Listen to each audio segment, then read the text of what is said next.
Assalamualaikum warahmatullahi wabarakatuh. Waalaikumsalam warahmatullahi wabarakatuh.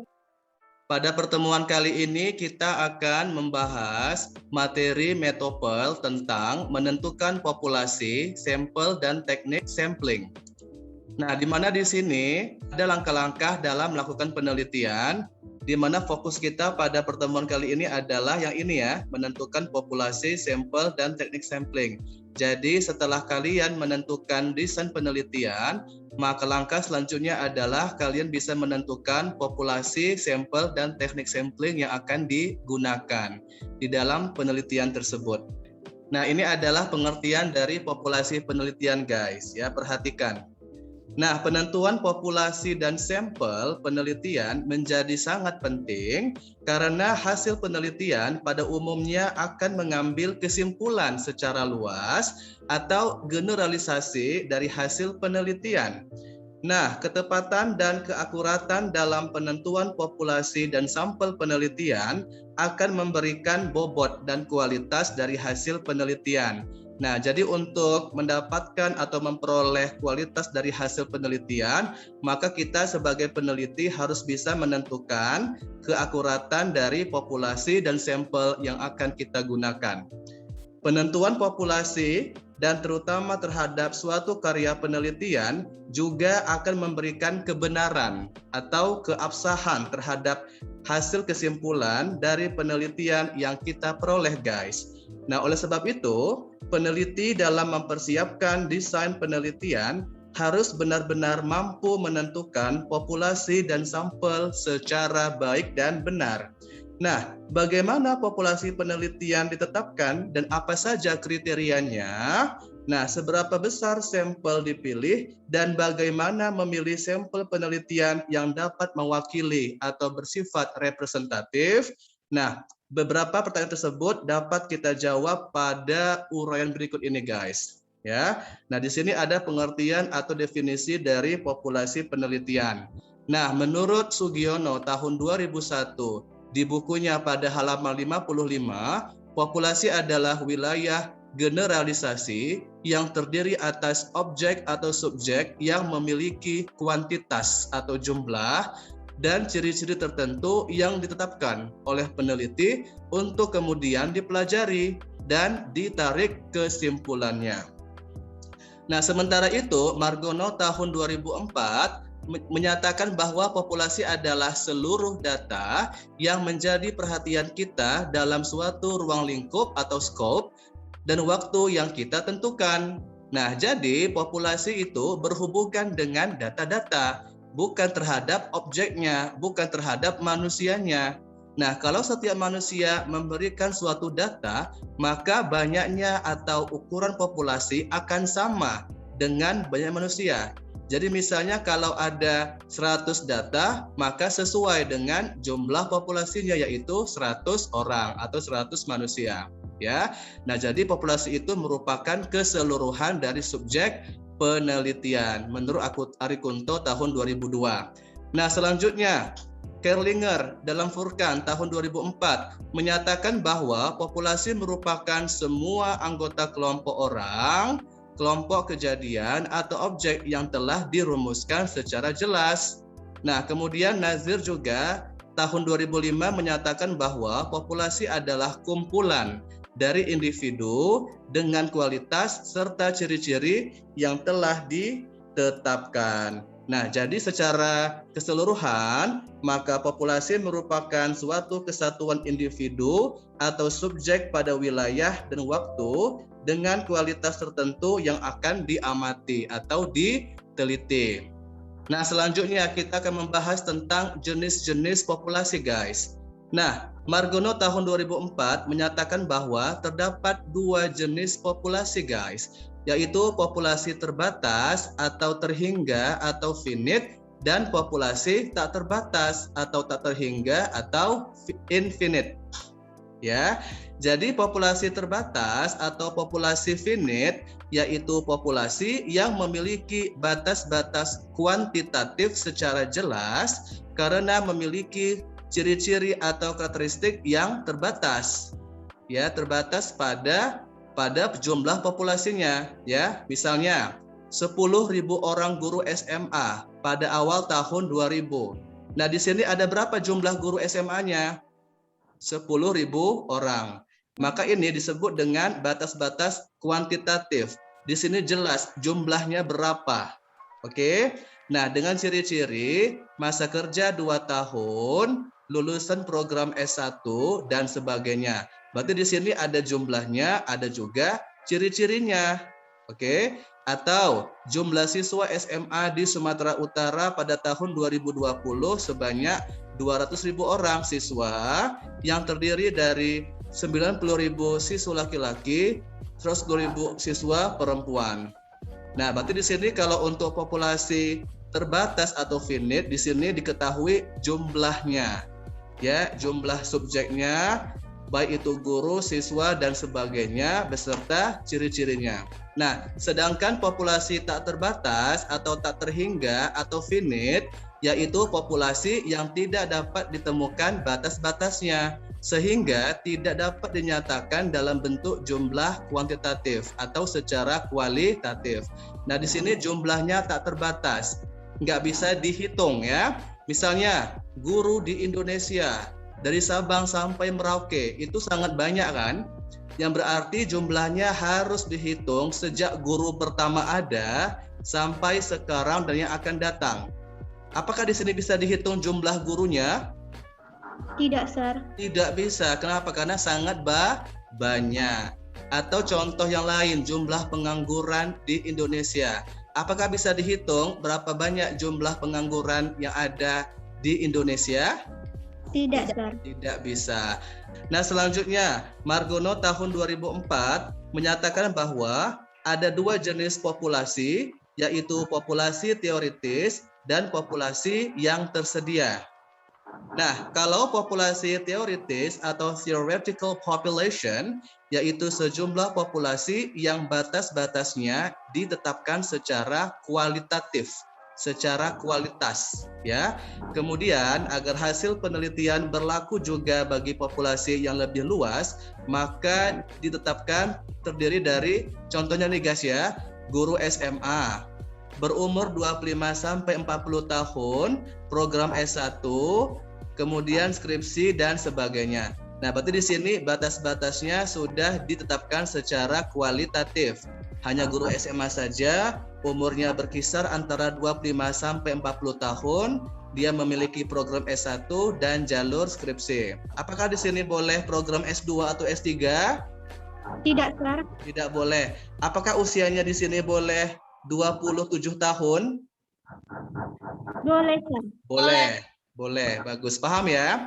Nah, sedangkan populasi yang tersedia atau accessible population, yaitu sejumlah populasi yang secara kuantitatif atau secara jumlah dapat dinyatakan dengan tegas. Misalnya, guru SMA sebanyak 500 orang di Kota Medan, terdiri dari guru yang memiliki karakteristik yang telah ditetapkan dalam populasi teoritis.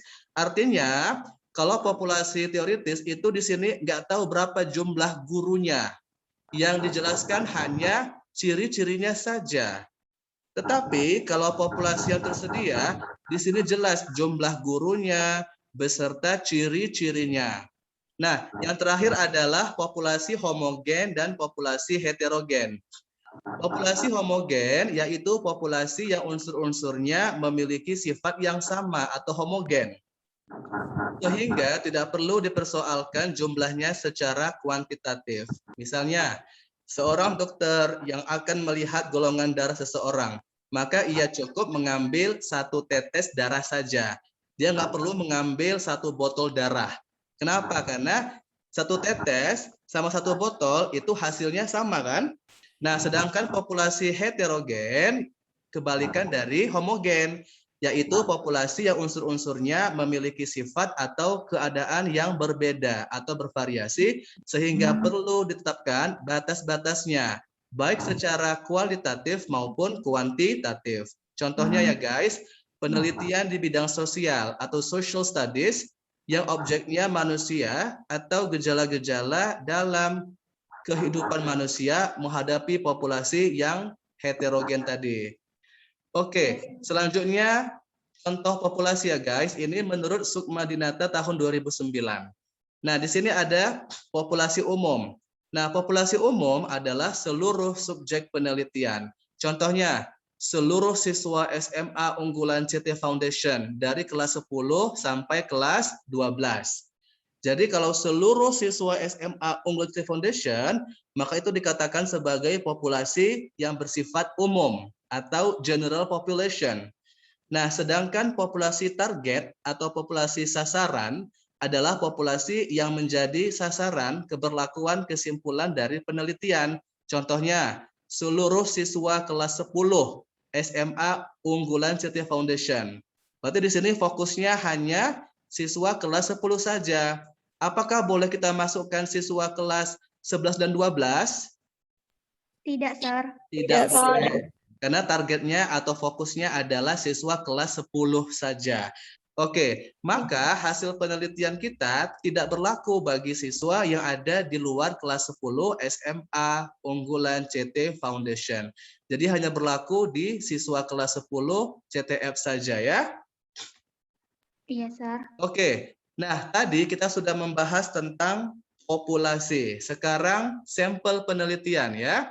Nah, menurut Ari Kunto tahun 2002 dan Furkan tahun 2004, sampel adalah sebagian atau wakil populasi yang diteliti. Jadi sampel itu adalah bagian terkecil dari populasi.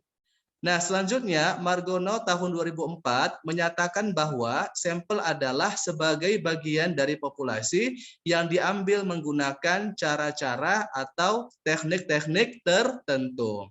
Nah, kemudian Sugiono tahun 2001 menyatakan bahwa sampel adalah sebagian dari jumlah dan karakteristik atau ciri-ciri yang dimiliki oleh populasi. Nah, apabila populasinya besar dan peneliti tidak mungkin mempelajari semua yang ada pada populasi tersebut, misalnya apa? Karena keterbatasan dana, keterbatasan tenaga dan waktu, maka peneliti dapat menggunakan sampel saja. Sampel yang diambil dari populasi tersebut, ya. Nah, apa yang dipelajari dari sampel tersebut, kesimpulannya akan diberlakukan untuk populasi.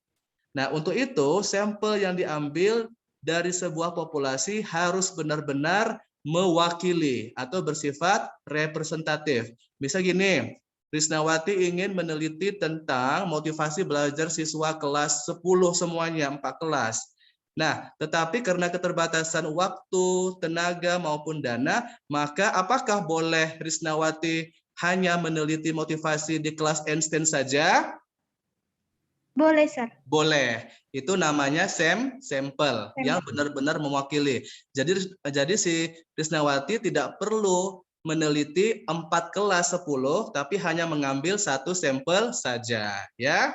Iya, Sir. Nah, sedangkan Sukma Dinata tahun 2009 menyatakan bahwa sampel merupakan sebagian dari jumlah dan karakteristik yang dimiliki oleh populasi penelitian, di mana sampel adalah kelompok kecil yang secara nyata diteliti dan ditarik kesimpulannya. Nah, penelitian dengan menggunakan sampel lebih menguntungkan daripada populasi. Mengapa? Karena penelitian menggunakan sampel itu lebih menghemat biaya, menghemat waktu dan tenaga kita. Nah, dalam menentukan sampel, maka langkah awal yang harus kita tempuh adalah membatasi jenis populasi atau kita bisa menentukan populasi target tadi. Jadi sekian banyak populasi umum, sekian banyak populasi yang ada di sekolah kita, maka si peneliti hanya fokus kepada populasi target saja, hanya fokus kepada sampel penelitian yang akan diteliti. Oke, paham sampai di sini tentang sampel penelitian? Paham, Sir. Paham. Oke, bagus. Nah, apa alasan kita menggunakan sampel, guys? Ini menurut Margono tahun 2004. Nah, yang pertama adalah untuk menentukan ukuran populasinya. Kalau populasinya banyak, maka kita bisa menggunakan sampel saja. Kenapa? Untuk menghemat waktu, tenaga, dan biaya kita ya, agar tidak capek kita menelitinya, atau mungkin waktunya sangat terbatas, atau kamu sibuk dengan pembelajaran reguler atau olimpiade, maka kamu sebagai peneliti bisa mengambil sampel yang benar-benar mewakili ya. Yang kedua, memiliki homogenitas atau memiliki derajat kesamaan serta memiliki rencana analisis. Artinya, kalau kamu menentukan satu sampel penelitian, maka di situ untuk pengolahan datanya jauh lebih mudah daripada harus meneliti banyak subjek atau populasi yang banyak ya. Yang kedua, jelas masalah biaya, waktu, dan tenaga.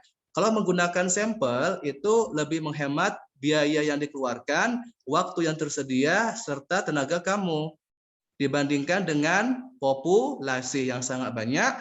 Yang ketiga adalah percobaan yang sifatnya merusak. Kalau dia merusak, maka nanti datanya bisa rusak semuanya. Ya kan? Jadi kalau terlalu banyak populasi, maka data yang akan diolah juga semakin banyak. Yang kedua adalah masalah ketelitian dan masalah ekonomis. Sebetulnya kalau kamu meneliti satu kelas saja, dibandingkan 4 kelas, itu lebih ekonomis yang mana? 1 kelas atau 4 kelas?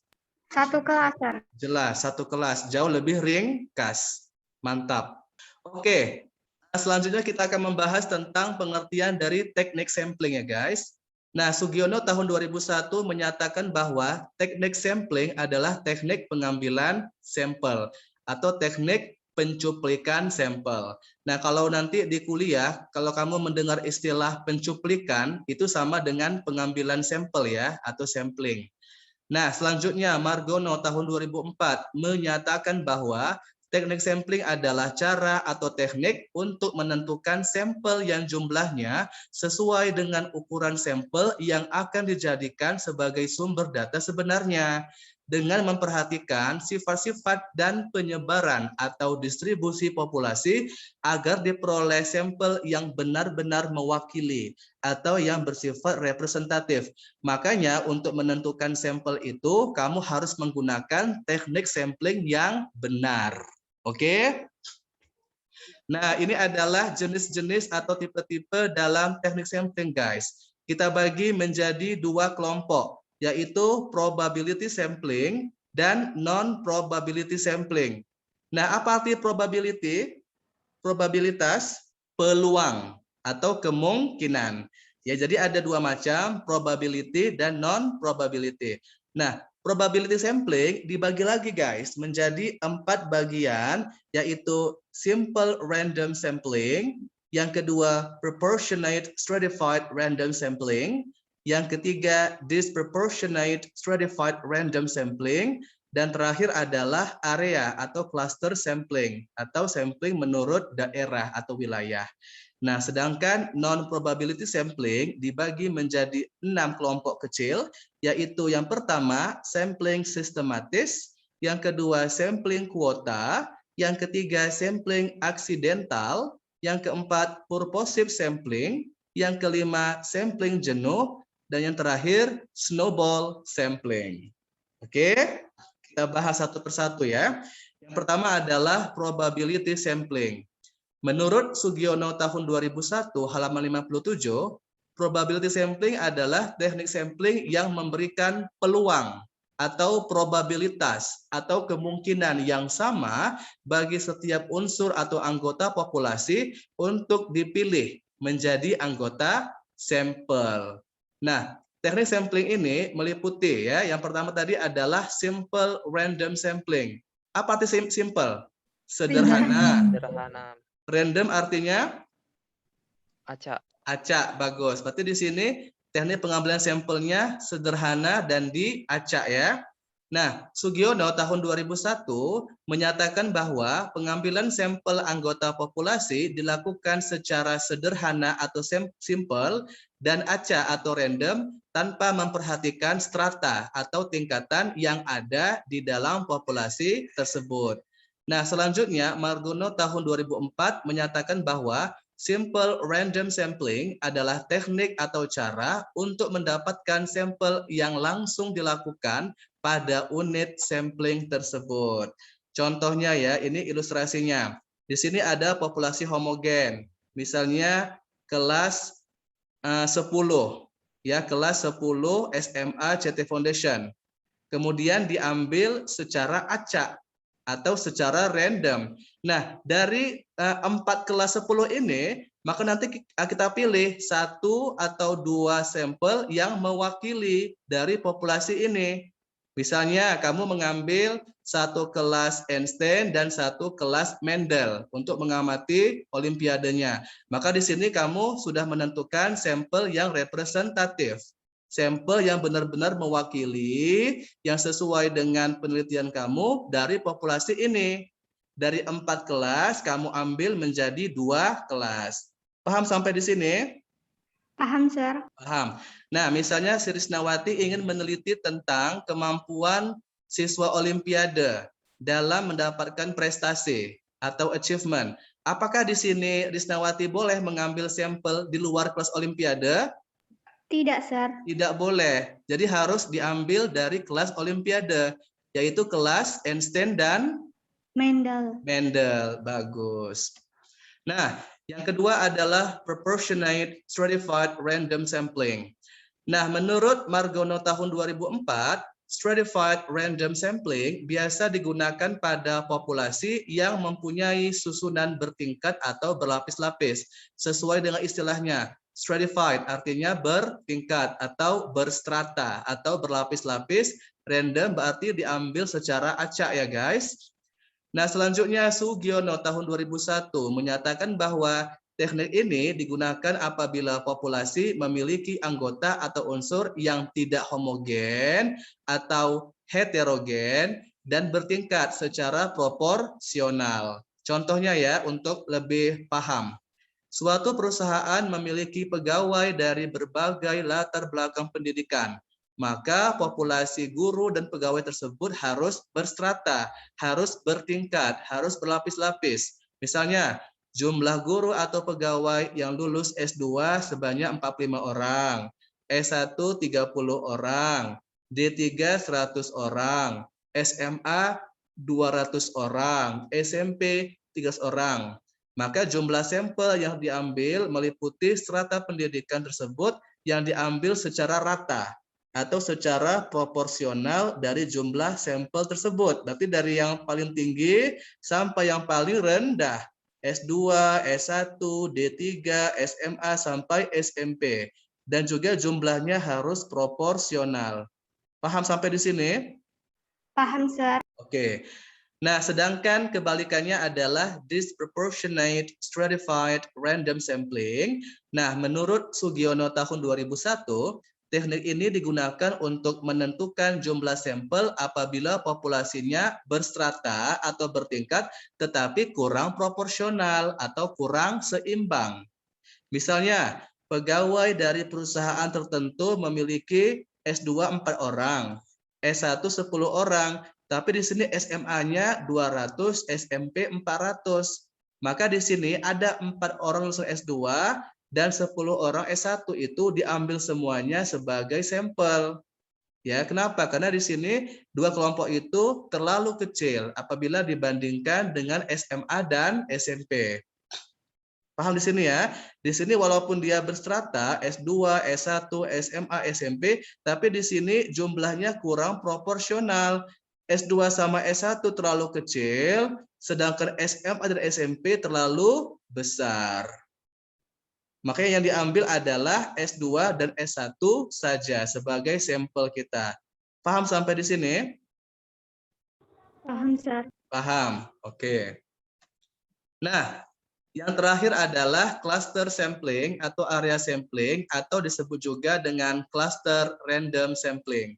Nah, Margono tahun 2004 menyatakan bahwa teknik ini digunakan apabila populasi tidak terdiri dari individu-individu, melainkan terdiri dari kelompok-kelompok individu atau cluster. Berarti di sini banyak ya, bukan satu-satu orang, tetapi banyak orang atau banyak individu, atau disebut dengan cluster atau gugus ya. Nah, area sampling digunakan untuk menentukan sampel apabila objek yang akan diteliti atau diamati atau sumber data itu sangat luas. Misalnya penduduk dari suatu negara, penduduk dari provinsi atau kabupaten.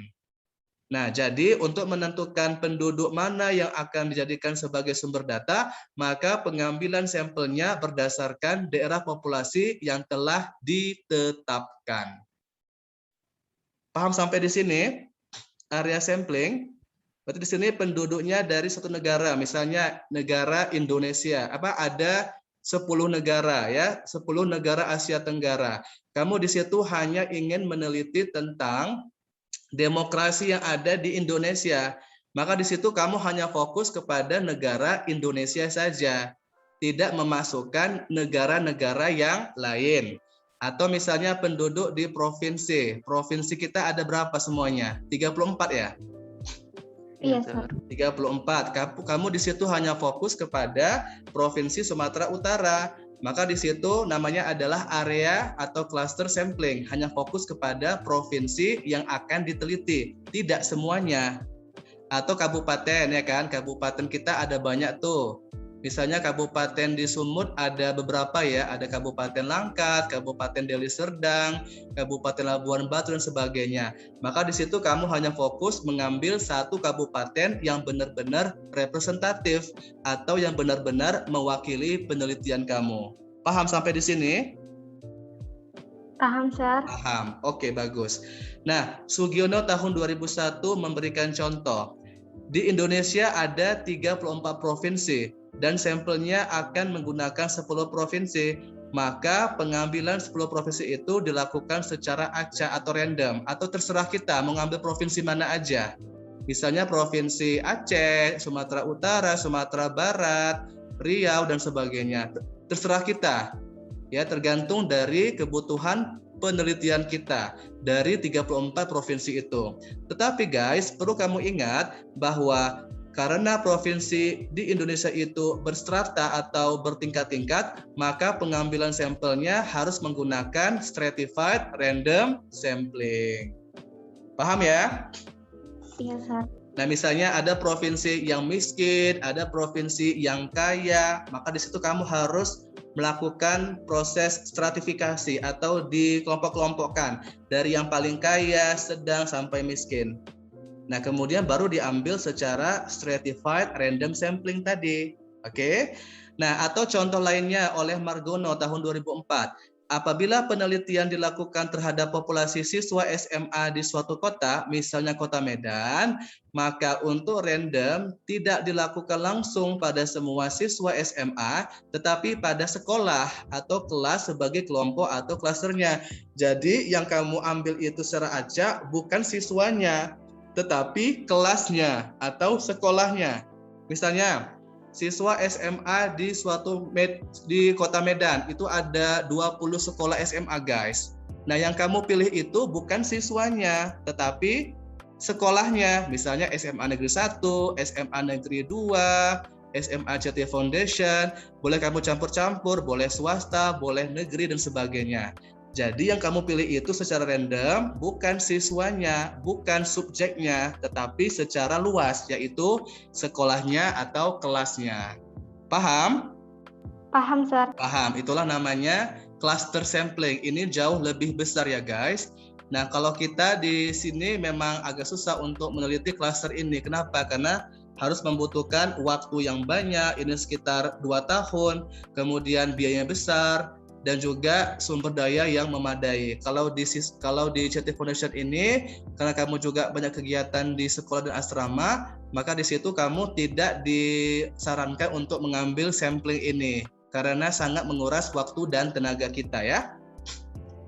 Oke, nah yang kedua adalah non-probability sampling, atau di sini tidak memberikan peluang, atau tidak memberikan kemungkinan ya. Nah, kita bahas. Sugiono tahun 2001 menyatakan bahwa non-probability sampling adalah teknik yang tidak memberikan peluang atau kesempatan yang sama bagi setiap unsur atau anggota populasi untuk dipilih menjadi sampel. Nah, di sini ada beberapa bagian dari non-probability guys. Yang pertama adalah sampling sistematis.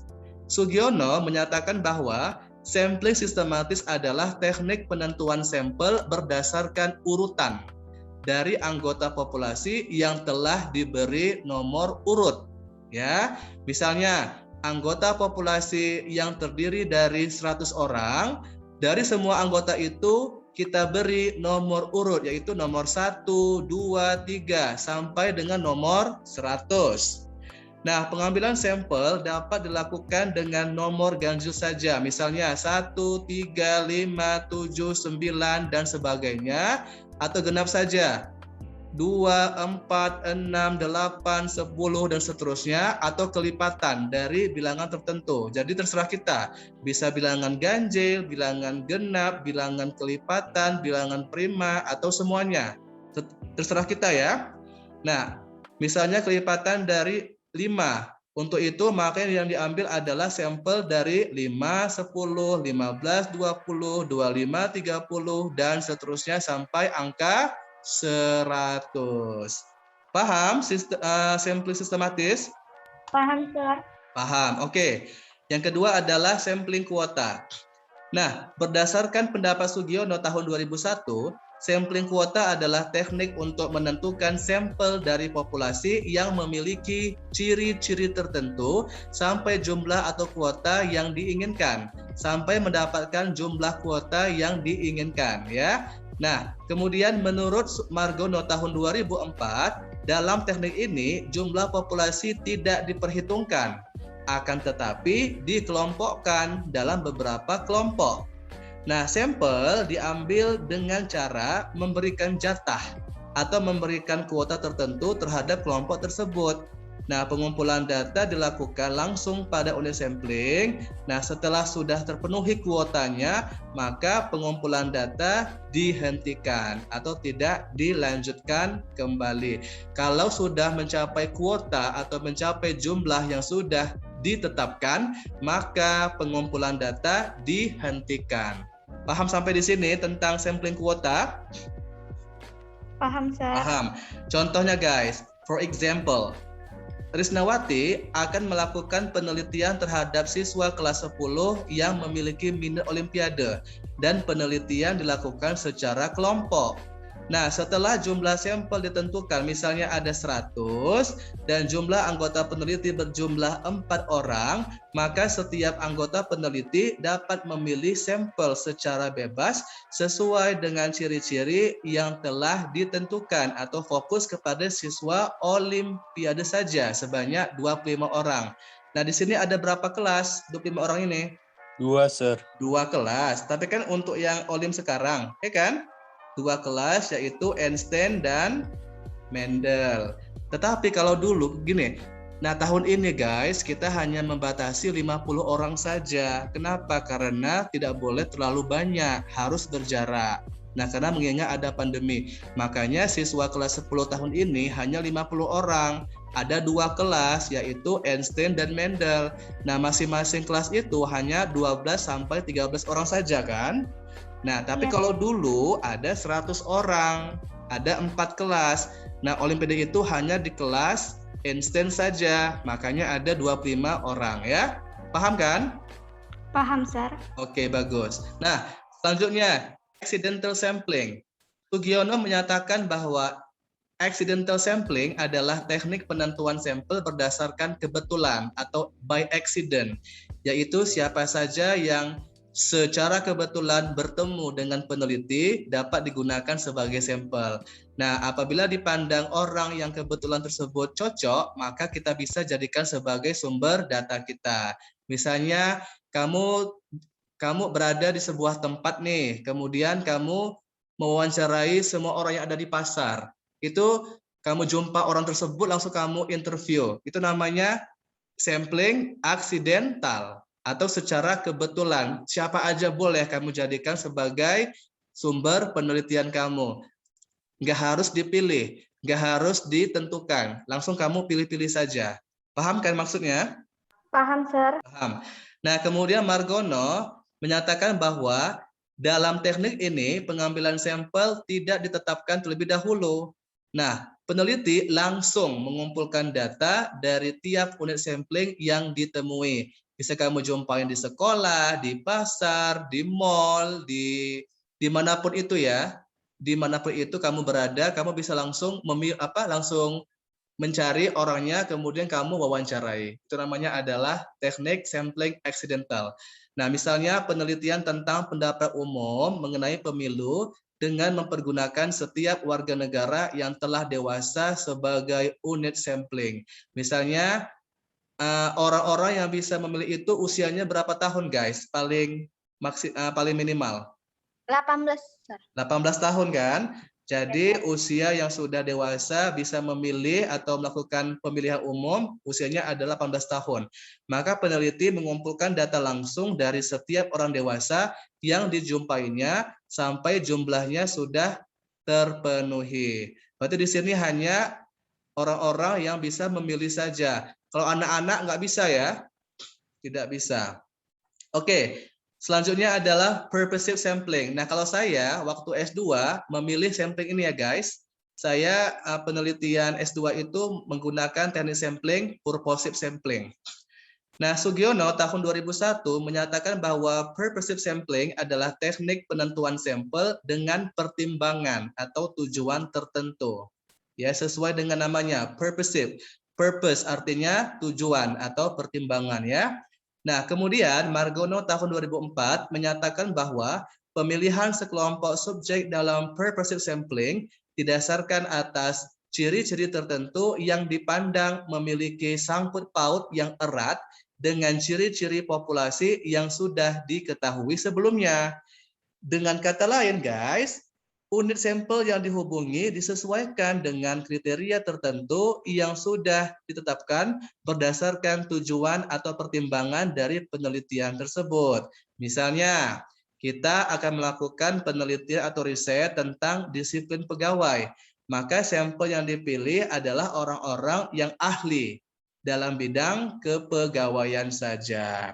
Atau misalnya, si rival ingin meneliti tentang motivasi belajar di siswa Olimpiade, maka sampelnya adalah kelas Olimpiade saja. Atau si Risnawati ingin meneliti tentang minat bakat siswa Adiwiyata, maka di situ sampelnya adalah siswa-siswa yang terlibat di Adiwiyata saja. Itu namanya purposive sampling. Paham? Paham, Sir. Paham, bagus. Nah, yang terakhir adalah sampling jenuh ya. Nah, Sugiono tahun 2001 menyatakan bahwa sampling jenuh adalah teknik penentuan sampel apabila semua anggota populasi digunakan sebagai sampel. Hal ini dilakukan apabila jumlah populasi itu relatif kecil, misalnya kurang dari 30 orang. Nah, istilah lain sampel jenuh adalah sensus atau sensus penduduk ya, di mana semua anggota populasi dijadikan sebagai sampel. Nah, kalau di sini anggota populasinya kecil sekali atau di bawah 30, maka di situ namanya adalah sampling jenuh dan kita lakukan menggunakan sensus ya. Nah, sedangkan yang terakhir adalah snowball sampling atau bola salju ya. Nah, Sugiono tahun 2001 menyatakan bahwa snowball sampling adalah teknik penentuan sampel yang mula-mula jumlahnya kecil, kemudian sampel ini diminta memilih teman-temannya untuk dijadikan sebagai sampel. Begitu seterusnya, sehingga jumlah sampel semakin banyak. Pertama sedikit, pertama 10, kemudian nambah lagi 20, nambah lagi 30, nambah 40, dan seterusnya. Semakin banyak dia. Maka ibarat bola salju yang menggelinding, makin lama maka semakin besar. Dari kecil lama-lama menjadi besar. Nah, maka pada penelitian ini banyak menggunakan purposive dan snowball sampling. Ya, kalau saya menggunakan purposive sampling. Here is the example. Inilah contoh dari teknik snowball sampling. Pertama, sampel sedikit nih. Ya kan, pertama B sama C. Kemudian B, beranak dia menjadi DEF, kemudian beranak menjadi JKL, dan seterusnya. Kemudian pilihan C, pertama GHE, beranak lagi menjadi MNO, dan seterusnya. Lama-lama menjadi banyak. Ibaratnya bola salju yang menggelinding, pertama kecil, lama-lama menjadi besar. Oke, akhir ya, menentukan kerangka sampling. Nah, Margono tahun 2004 menyatakan bahwa untuk menentukan sebuah kerangka sampling yang baik, maka harus memenuhi beberapa persyaratan atau kualifikasi sebagai berikut. Yang pertama, harus meliputi seluruh unsur sampel. Tidak boleh ada satu unsur pun yang tertinggal. Yang kedua, tidak ada unsur sampel yang dihitung 2 kali. Jadi harus 1 kali saja, nggak boleh ada lebih dari 2 kali penghitungan unsur sampel. Yang ketiga, harus up to date. Harus terkini ya, tidak boleh ketinggalan. Yang keempat, batas-batasnya harus jelas. Misalnya wilayahnya harus jelas, rumah tangganya, siapa saja yang menjadi anggota rumah tangga, di mana kelasnya, di mana sekolahnya, itu batas-batasnya harus jelas. Dan terakhir adalah harus dapat dilacak di lapangan. Jadi hendaknya tidak terdapat beberapa desa dengan nama yang sama. Jadi bisa dilacak tempatnya di mana, lokasinya di mana. Jadi kita bisa mengetahui lokasi penelitiannya ya. Nah, itu adalah cara menentukan kerangka sampel yang benar dan baik. Oke. Nah, demikianlah materi kita pada pagi hari ini tentang bagaimana sih cara menentukan populasi sampel dan teknik sampling.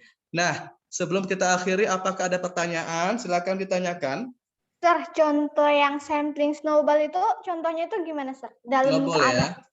Ini, misalnya gini. Ini biasanya untuk jumlah populasi yang kecil ya. Misal gini. Nah, siswa gini, Arisnawati ingin meneliti tentang prestasi siswa Olimpiade nih. Nah, siswa Olimpiade di kelas 10 ada 2 kelas kan. Nah, pertama Arisnawati ingin meneliti 5 orang. Karena kurang, maka diambil lagi 10 orang. Kemudian kurang lagi, diambil 15 orang sampai jenuh, sampai dia banyak.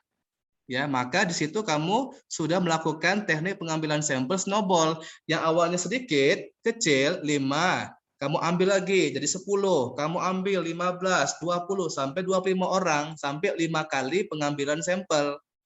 Maka itu namanya adalah snowball sampling. Paham?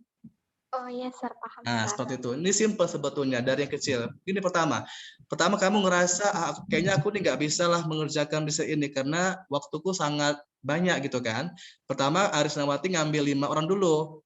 Nah, tapi karena waktunya masih ada, kemudian juga kamu masih sanggup mengerjakannya, kamu tambah 5 lagi jadi 10.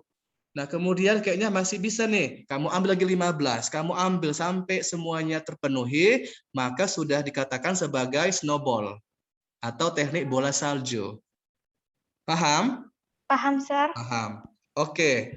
Oke, demikianlah pemaparan materi pada pagi hari ini tentang bagaimana cara menentukan populasi sampel dan teknik sampling. Apabila ada pertanyaan, silakan ditanyakan. Terima kasih atas perhatiannya. Wassalamualaikum warahmatullahi wabarakatuh. Waalaikumsalam warahmatullahi wabarakatuh. Sampai jumpa pada pertemuan berikutnya. See you.